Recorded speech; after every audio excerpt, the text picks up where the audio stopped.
There's a thin line between heroism and madness. Here the line fades to nothing at all. This is a world of capes and lunatics. And nothing is off limits.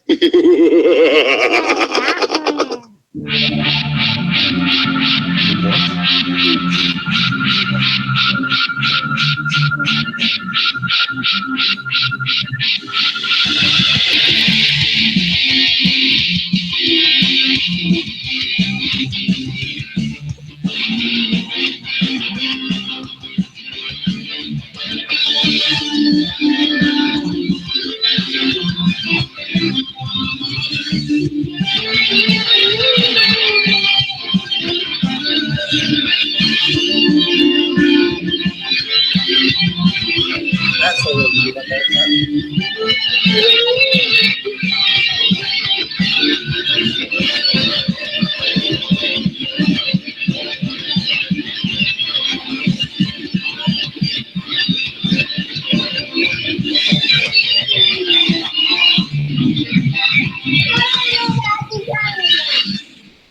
All right, so Loren. All right, welcome to the Capes and Lunatics, part 2 of our Spider-Man Homecoming review. I told you we'd have a part 2, and it's a full house tonight because this one I labeled the next generation because it's me, Phil, with my son, Luca, who's 4, and Tyler. Who do you got with you? Well, I have the ever-changing Solo Ren, or Bat Solo, or Spider Solo. Say hi, Solomon. Say hi, wave hi. Hi. And then I have Sayla. Yeah. So we're all here. Like you said, the next generation. Oh, yeah, I labeled it. So, Spider-Man Homecoming. Mm-hmm. Did everybody like it? Yeah. Yeah. Yeah? You like Even though you Spider-Man, Solomon? Mama. Spider-Man. Even though Luca fell asleep like the last 20 minutes, huh? Aw, buddy. It happens. So what did you all think? Everybody like it? Yeah, I mean, let me pull out my handy-dandy notes here. Just because, Phil, you're the more Marvel guy, and, well, you're just the comic guy in general. But Spider-Man is my favorite Marvel character. You know, everyone knows I'm more the DC guy, but Spider-Man is my favorite character. Thus, the tattoos I have of the spider webs are blue and red for a reason. Much like the homeboy Spider-Man. But Nice. Here's a few. I liked it. I don't have a lot of beef with it. Little nitpicks here and there. That's so low. But I didn't like that Betty Brant was a student. Yeah, they messed with it. Well, they messed with that whole all those characters. They messed with the whole timeline because Ned Leeds in the comics was older than Peter Parker, and he eventually married Betty Brant. But is he supposed to be? Is he supposed to be Ned Leeds? I couldn't tell if he was or not because he just calls him Ned, and I'm like, oh, I thought I saw somewhere. I didn't know if they said it in the movie, but I thought they said somewhere he was Ned Leeds. I don't know. Yeah, and then he gets used. He gets brainwashed into being the Hobgoblin until he dies. Yeah. I like okay, so I'm just going down the list here. I like the reference we get for Miles Morales. Yeah. Like the indirect. So that just perfect little Easter egg that if you miss it, no big deal. It's not taking away, but it's just enough. It's just enough that if they want to like bring him in more, they can. Mm-hmm. One thing I thought about is, once again, did Tony Stark make the villain? Like that was always the thing was, you know, Tony Stark indirectly made Ironmonger. He made Whiplash. And now, because of his partnering with the government, he made the Vulture. Indirectly, yeah. I mean, I'm sure he was trying to keep everyone safe, but I mean, yeah, he angered him enough where. I mean, in part 1, Charlie got all political about the whole Vulture thing, but yeah. I just don't look at stuff like that because you can or you can't, and I'm just like, I just try to look at it for what it is. You know, if this wasn't with reboots, it's always hard because one thing we're not going to dive into too much, like with the past. Okay, buddy, where's your Spider-Man mask? Show me your Spider-Man mask. like with the past, like with the Amazing films, Mm-hmm. like they tried too hard. Oh, look, spiders. They tried it too hard to do things differently because they were a reboot. They didn't want to retread things. Mm-hmm. And again, if this wasn't a reboot, it could be a perfect Spider-Man because they have to do things differently so that we're not getting the same stuff. I think they kind of went out of their way. Like, there's no mention at all of the Bugle. Nothing. Not even like a blip. Yeah, Charlie was. So all, we don't. Charlie was all mad that we didn't get J. Jonah Jameson. Even some sort of mention would be nice. I mean, no Harry at all. No, like none of the staple characters except Flash, which is a different interpretation, which isn't bothering me. But we'll see how he plays out. Mm-hmm. No Uncle Ben reference. Not even like. Yeah, that's what you're saying. Aunt May's been through enough. Well, what's Aunt May been through? Well, that's what Charlie was even saying. Even that scene where he's getting ready for the dance and she's helping him tie his tie, that would have been the perfect opportunity to be like, oh, Uncle Ben would have been the one helping you, tie your tie and stuff. Or, okay, when Ned finds out and he's telling him like, dude, you should go to the party and you should do this. And he should be like, no, that's, my Uncle Ben always taught me, with great power comes great responsibility. Or any way they want to rephrase it. Mm-hmm. Just a sweet, quick line of why he is who he is. Because I look at it like this. For Luca, this is his first time out to see a Spider-Man movie. Yep. So kind of this is the one he grows up with. Uh-huh. In every generation, even though you're reintroducing certain elements, and yeah, it might be redundant, but but at the same time, you have to respect there are people. You sit down and they won't see your face. This is their first interpretation of the character. Mm-hmm. So, Did you get all the references? Do you know who he was? The Vulture was trying to sell those guns to. 1, 2. yeah, Matt Gorgon, the Scorpion. 1, 2. Yeah, 4, yeah. 5. So we got the. That's why I'm here. One thing that was really minor that kind of bugged me was we didn't get enough shots of him just swinging through New York, like the. Well, buildings. I saw them somewhere. They said they didn't want to keep rehashing stuff that came in the other movies, and they said that was something that they would used in all the previous ones is him swinging through, like at the beginning and stuff. That's Spider-Man. I know. Like, I guess they wanted to make it, the show. This isn't anything that's come before. This is, the MCU's involved in this. And like you could argue that this is a great Spider-Man movie. You could also argue that with the MC, it kind of weighs it down. I feel like this is a good starting point. Mm-hmm. Because of the ending where he rejects being part of the Avengers, you could do a really good sequel, depending on where in the timeline the sequel would take place. Mm-hmm. That's more of just a Spider-Man movie. Yeah. You don't have to have Tony Stark. You don't have to have any other people showing up. Mm-hmm. It can be focused just on Spider-Man. Like this is, I love the way the movie started with the short film by Peter Parker. I love the whole like, what are you wearing? Did you see the case? Like I love that. I love the youthful energy. You finally got a Peter Parker in high school, like he's supposed to, which is very nice to see. He said he wants to be street level. Will he maybe ever get a nod? Will we ever hear something like in the Defenders where they reference that guy in New York who wears a suit like you, Daredevil, or something? Just something. I mean, they always reference the incident, so why not reference, this wall crawler guy who's wearing a suit? I swear there was something somewhere. I forget if it was one of the Netflix shows or Agents of S.H.I.E.L.D. Something somewhere. Somebody said something about a guy who crawls up walls.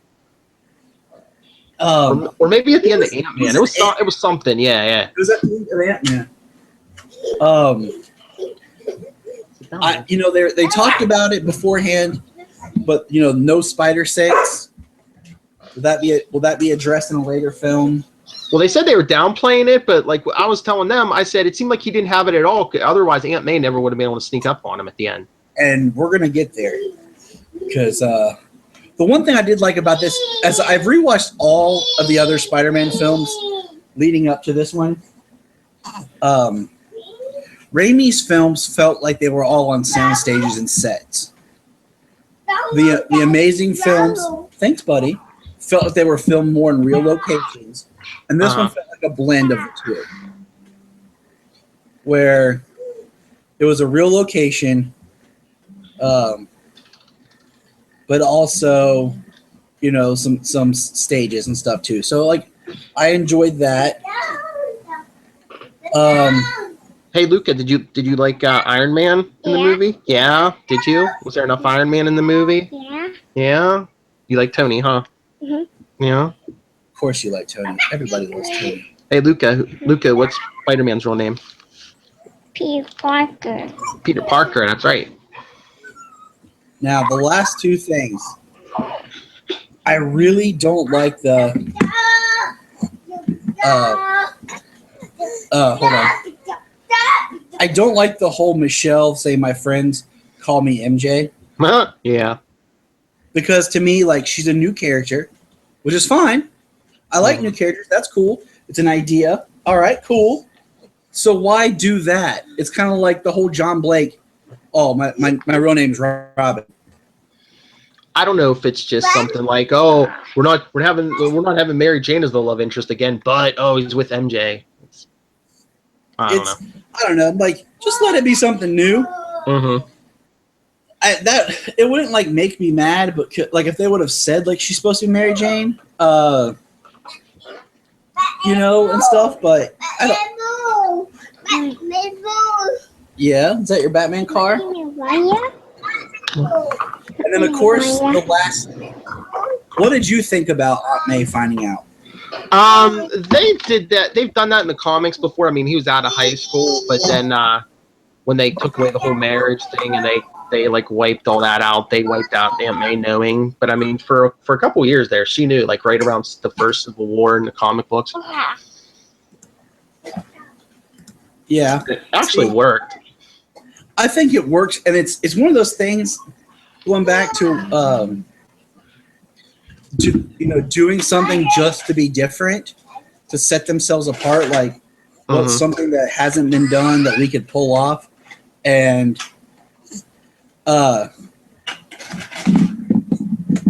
so doing that, you know, you know, they're like, well, in every movie we've always hinted that Aunt May knows, so. We'll just go ahead with this one and let her find out the end of the movie. Now. But I mean, they could have mentioned, like, I feel like Oscorp and Osborns are such an integral part of his story, to just not have any mention of anything, you know, is, I think, just bad. Why? Yeah. But I know that's like, I don't need the goblins, but just mentioning Oscorp, like, oh, blah, blah, blah, donated by Oscorp. Why? Yeah, that's what I'm saying. I don't know if like Ned's gonna become the Hobgoblin eventually, like, you know, like the third one or something.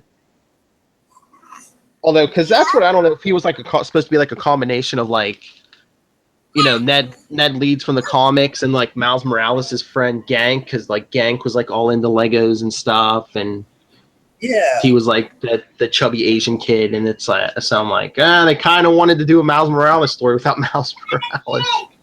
Yeah, exactly. Like, you know, like, ooh, baby girl.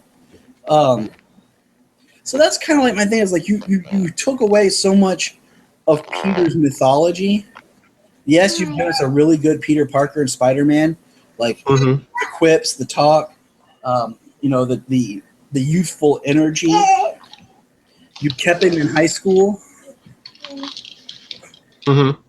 But it's just like, you know, all his background mythology's gone. Yeah, I know. Yeah. You know, I don't need, like, I mean, like I said, no Uncle Ben mentioned nothing. I mean, this is his solo movie. It's not like his cameo in the last film where we didn't need all that background stuff. But just, I don't know. Maybe I don't know. Maybe if they do something where Oscorp is now coming up, like in another movie, for like to rival Stark Industries or something. It'd be cool, yeah, but yeah, I don't know if they're gonna do the whole Osborn thing or everyone, because we had a Goblin in the Tobey Maguire and the Andrew Garfield stuff. So I don't know. I don't need like I said, I don't need the goblins. I don't even need the Osborns to be that present. But just the fact that that's such an integral part of Peter's story, and it goes back to that when you have a character appear on film, you want a true version of the character and not just like things that get left out. Like I'm still waiting for a decent Mary Jane. Yeah. I don't know. Like I'm just tired of him being in high school every movie. Like in the comics, he hasn't been in high school since like I don't know, mid '60s or late '60s. I'm just like move past it.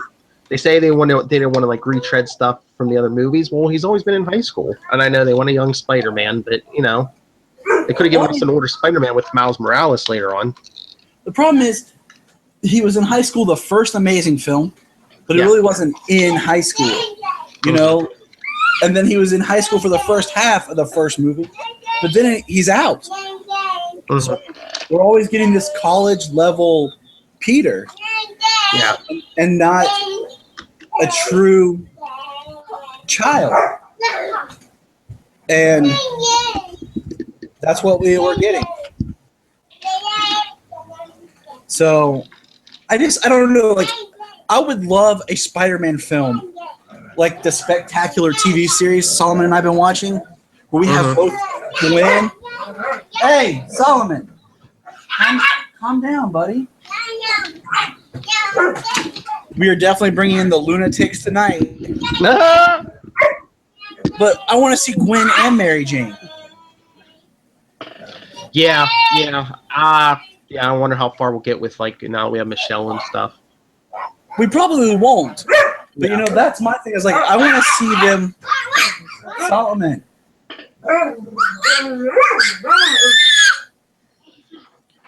This is the life of a parent. Yeah, he loves the movie, folks.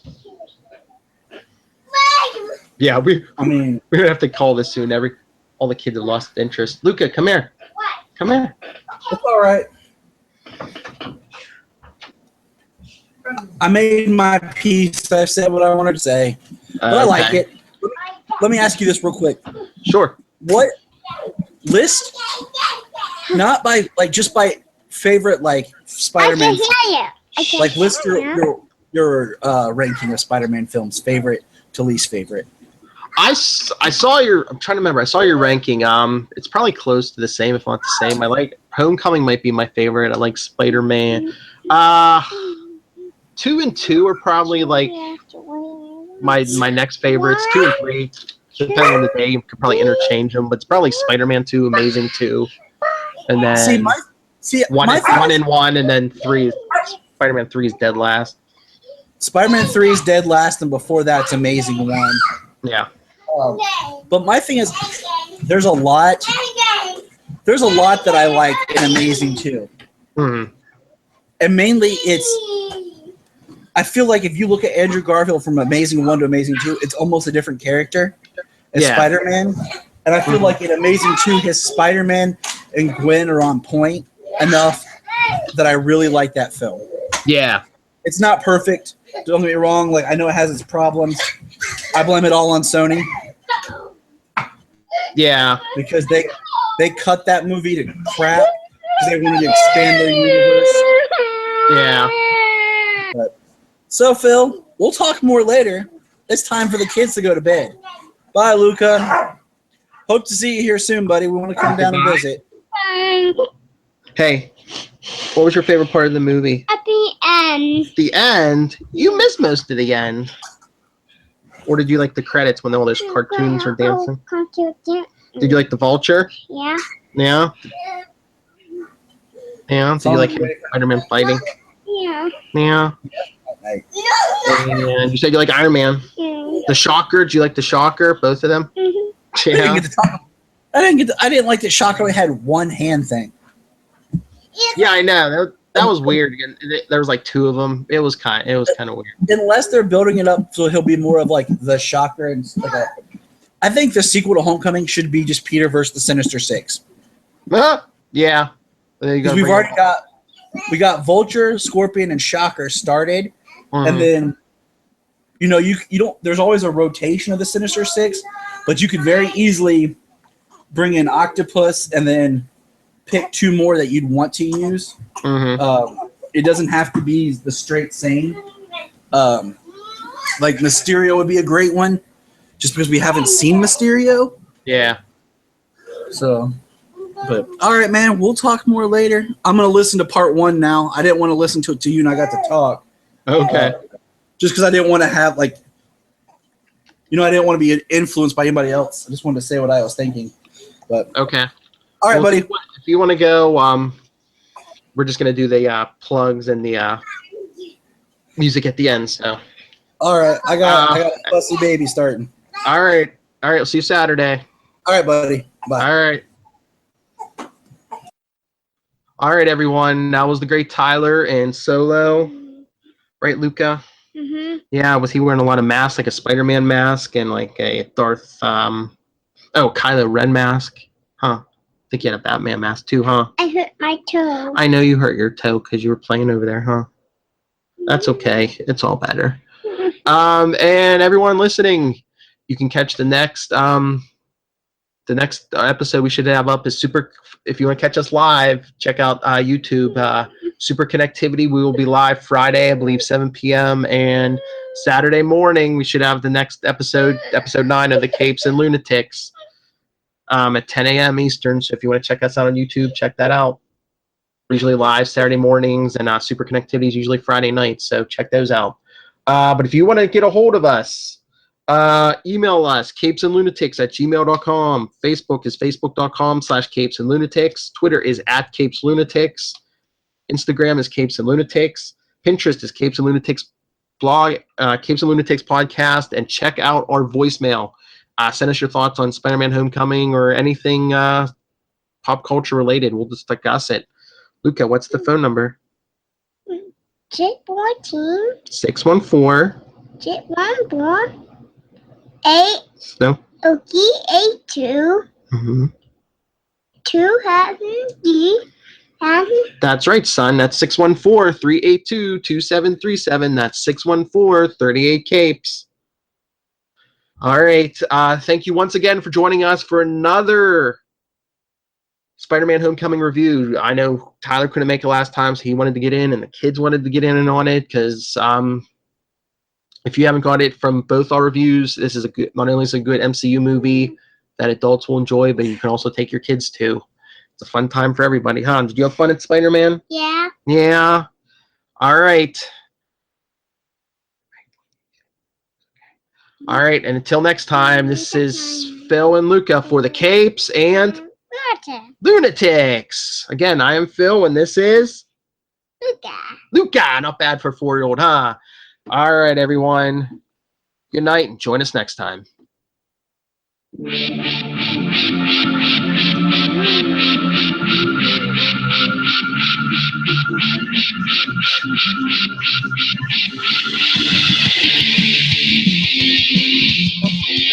Why?